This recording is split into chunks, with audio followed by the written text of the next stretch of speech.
Come già accennato in un mio precedente video, oggi completiamo la parte relativa all'argomento coliche con 11 consigli su come limitare la loro insorgenza.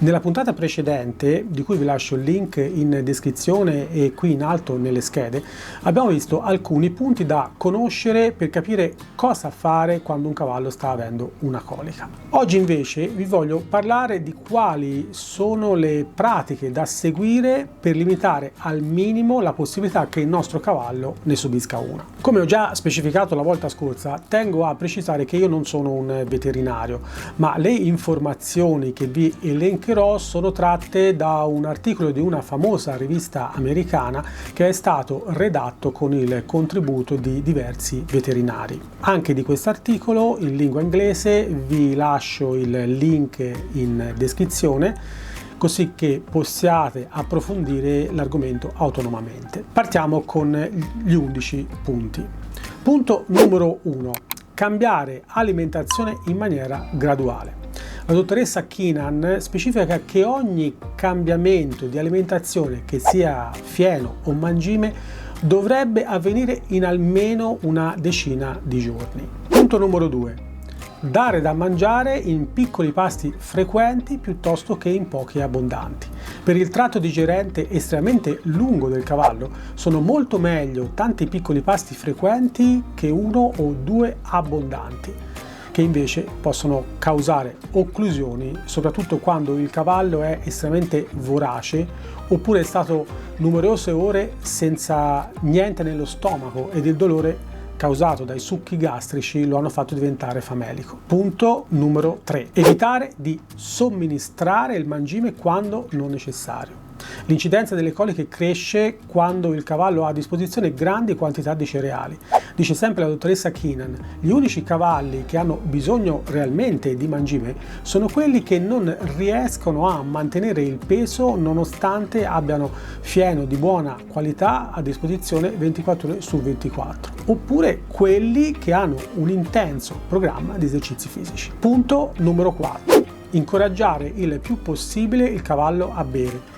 Più il cavallo beve, meglio è, perché si riduce la possibilità di coliche da costipazione. Ci sono varie tecniche per invogliare il cavallo a bere, alcune prevedono di dolcificare leggermente l'acqua con melassa o aromi di varia natura, o anche somministrando il mangime molto ben bagnato, iniziando prima con poca acqua fino ad arrivare a dargli anche mezzo chilo di mangime in un secchio d'acqua. Il rischio di disidratazione c'è sia d'estate che d'inverno, perché i cavalli non amano né l'acqua calda ma neppure l'acqua fredda. La temperatura ideale sarebbe intorno ai 20 gradi, perciò dovremmo cercare di dar modo al cavallo di avere libero accesso ad acqua fresca d'estate e un po' più calda d'inverno. Punto numero 5. Dare modo al cavallo di seguire un programma di esercizio fisico regolare ed evitare gli sforzi da guerra mondiale del fine settimana seguita da giorni di dolce far niente. Punto numero 6. Dare il vermifugo regolarmente o ancora meglio fare l'analisi delle feci regolarmente e là dove necessario somministrare il vermifugo correlato al tipo di vermi riscontrati. Per regolarmente si intende una volta almeno ogni 6 mesi, laddove il cavallo sta molto al prato, anche in maniera più frequente. Punto numero 7.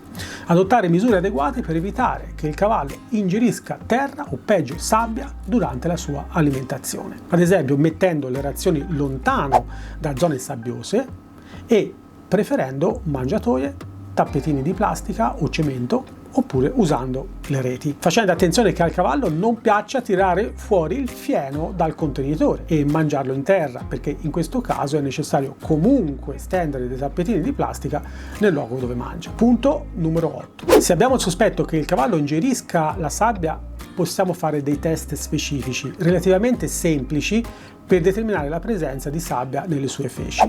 È necessario chiedere aiuto al veterinario, in primo luogo, che ci mostrerà la prima volta come fare per capirlo, usando un sacchetto di plastica e dell'acqua, così che poi possiamo diventare autonomi in questo test. Punto numero 9. Se il cavallo ha l'abitudine di ingerire sabbia, dobbiamo somministrare prodotti specifici, di solito a base di psilio, seguendo le istruzioni ovviamente del veterinario ed usando anche mangimi specificatamente studiati proprio per questo tipo di problema. Uno molto famoso che abbiamo usato anche noi qui all'Ischeto è il mangime Forsand della Cortal, ma questo solo per citarne uno. Punto numero 10. Se il nostro cavallo ha una serie ripetuta di coliche, dobbiamo cominciare a pensare che ci possa essere qualche problema nella sua gestione quotidiana ed eventualmente cambiarla laddove è possibile, o se questo non è possibile cambiare anche il maneggio dove lo teniamo. Punto numero 11. Le coliche possono venire anche per dolori allo stomaco, dovuti da ulcere più o meno importanti,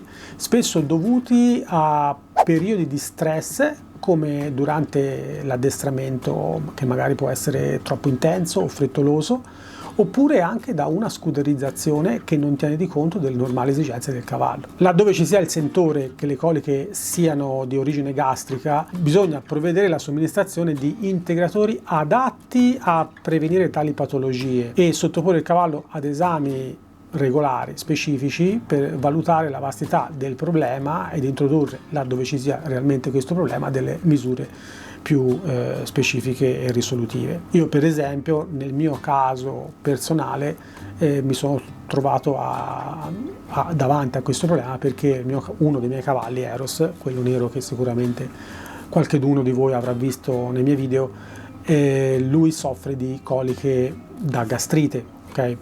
O meglio, ha sofferto di coliche da gastrite, sono venute un paio di coliche. A quel punto un cavallo che non aveva mai avuto prima per una decina d'anni, ci siamo insospettiti, abbiamo fatto delle analisi un pochino più approfondite grazie al nostro veterinario e è venuto fuori che aveva appunto una gastrite e quindi una volta fatta la cura poi la cosa è andata a posto, ma nonostante questo per sicurezza lo teniamo sempre monitorato, soprattutto gli diamo un integratore tutti i giorni per tenere sotto controllo questa sua caratteristica, che è una caratteristica innata. Lui è un cavallo estremamente aggressivo, per cui è sempre stressato dalla presenza degli altri cavalli, dalla presenza delle altre persone. Infatti se lo vedete spesso in molti video non ha proprio un'espressione estremamente rilassata, a parte in alcuni momenti che è con me, ma se no lui tende sempre a schiacciare le orecchie a tutti.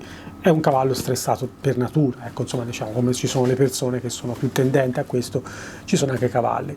Però ecco, diciamo, al di là che lui magari è nato a quella maniera, ci sono anche dei cavalli che non ci nascono e che ci diventano, magari perché sono sottoposti a uno stress costante dovuto all'agonismo, dovuto a come vengono tenuti, alla ripetizione dell'addestramento, delle sessioni di addestramento. Comunque, diciamo, il caso delle coliche da gastriti, ne ho già parlato anche in qualche altro video se non mi ricordo male, però le coliche sono veramente molto diffuse nei cavalli. Si parla che durante l'attività di addestramento hanno fatto degli studi, ovviamente sempre non qui in Italia, mi sembra che sia uno studio inglese se non ricordo male, arrivano anche a raggiungere l'86% i cavalli che hanno gastriti più o meno gravi durante la fase di addestramento, mentre normalmente i cavalli scuderizzati in maniera tradizionale, quindi nel classico box 3x3 senza paddock eccetera,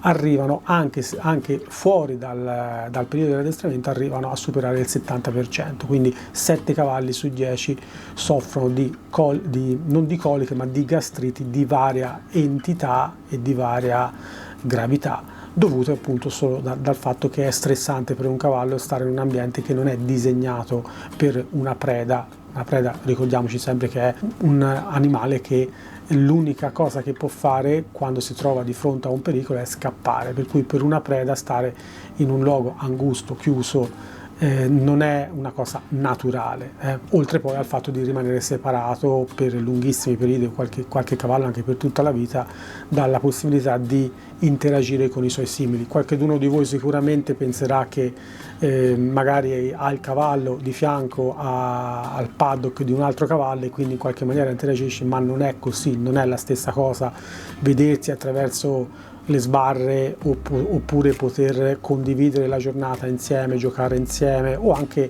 a volte menarsi, però è un modo comunque più importante per loro di vivere la socialità rispetto che a vedersi e basta a distanza. Meglio che nulla è anche quello, però ovviamente c'è una netta e completa differenza tra vivere in un branco anche di due piuttosto che stare un paddock singolo accanto a un altro paddock singolo.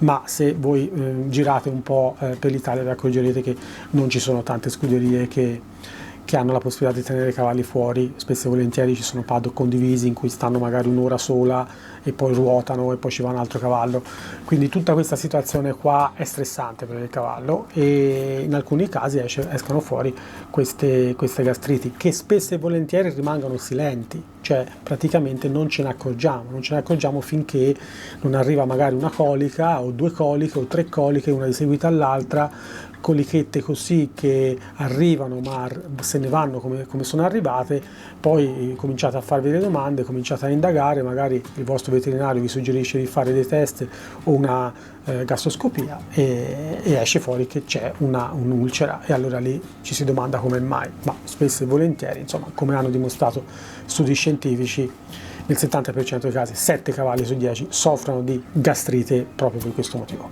Bene, anche il video di oggi è finito, spero di avervi dato un po' di informazioni che vi servono. Se vi è piaciuto il video condividetelo anche con i vostri amici perché comunque sono informazioni importanti che è bene che sappiano tutti, a prescindere del tipo di equitazione che loro seguono e della loro ideologia di come trattare il cavallo. Queste sono informazioni importanti che devono essere alla base di quando una persona vuole cominciare a vivere il mondo dei cavalli, soprattutto quando una persona se lo vuole portare a casa il cavallo, no?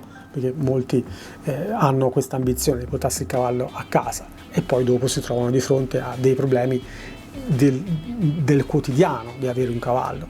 Se vi è piaciuto fatemelo sapere con un like, lasciate un commento e ditemi un attimo voi cosa ne pensate, se magari volete aggiungere qualche altra informazione a queste 11 che vi ho detto io, o se avete già vissuto casi particolari, come l'avete risolti o come l'avete gestiti, e noi ci vediamo nel prossimo video.